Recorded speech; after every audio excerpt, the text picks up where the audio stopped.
Bonjour, si vous avez cliqué sur cette vidéo, c'est que vous vous ennuyez sûrement pendant ce confinement.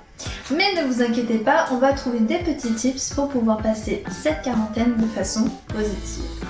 Alors premièrement, c'est le printemps. Et qui dit forcément printemps, dit ménage de printemps. Et oui, je vois ceux qui râlent parce que vous entendez le ménage, mais c'est important. Alors là, on parle pas d'un ménage de surface, mais plutôt d'un ménage en profondeur. Alors on pense bien à nettoyer, à ranger, à trier, à recycler et pourquoi pas jeter. Alors comme nous explique la grande Marie Kondo, oui je sais, vous avez la référence, si un objet nous procure beaucoup de bonheur, n'hésitez pas à le garder.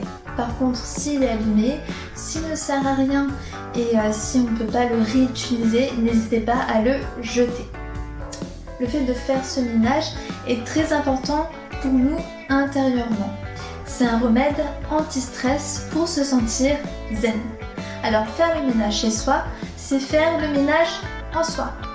C'est comme donner du sens à son cadre de vie. D'avoir l'esprit un peu plus clair, mais aussi un peu plus ordonné. Alors deuxièmement, c'est aussi le moment de prendre soin de soi.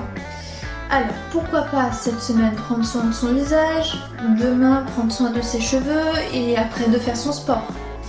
C'est très important, tout simplement qu'il faut prendre du temps pour soi. C'est aussi le moment d'apprendre à aimer soi-même, de faire un point sur sa vie, mais aussi de décomplexer. C'est de savoir écouter son corps, mais aussi savoir l'aimer. Alors troisièmement, c'est aussi un moment pour méditer, prendre soin de soi, mais de l'intérieur, faire une introspection. Alors cela va permettre de nous apprendre à relativiser, mais aussi de se sentir mieux. Alors pourquoi pas admirer la nature ou faire un point sur sa spiritualité, pouvoir la renforcer. Apprenez à respirer, à faire le vide en soi. C'est aussi connaître ses propres limites et savoir les respecter. Alors quatrièmement, il faut savoir prendre soin de sa famille. Là, on a le temps de se consacrer à nos enfants, à notre conjoint, à notre mari. On peut les inclure dans nos activités. Pourquoi pas la cuisine, le dessin ou même encore l'apprentissage de la musique.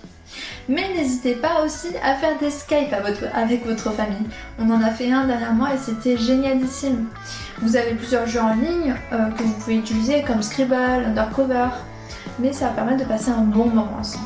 Et n'hésitez pas aussi le fameux apéro. Alors cinquièmement, n'hésitez pas aussi à combler vos lacunes. Par exemple, dans mon cas, lors d'un voyage, je me suis dit oh là là, il faut absolument que j'apprenne l'italien. Bah là, je n'ai pas de raison de ne pas le faire. J'apprends l'italien. Donc, n'hésitez pas, voilà, par exemple, à terminer votre bouquin que vous n'avez jamais fini. Et oui, je vous vois ceux aussi là qui finissent jamais leur bouquin. Mais sixièmement, pourquoi pas élaborer des plans d'action pour planifier vos envies, ou par exemple si vous voulez monter votre entreprise. N'hésitez pas à faire un vision board. Alors, donnez-vous les moyens d'y arriver. Si vous avez des idées, notez-les, renseignez-vous et mettez surtout en action.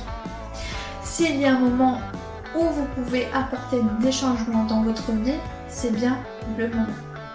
Donc voilà, ce sont les petits tips que j'ai trouvés afin d'avoir un esprit positif pendant le confinement. N'hésitez pas à mettre un petit commentaire en dessous de la vidéo, à mettre un petit pouce si vous avez apprécié et à la prochaine.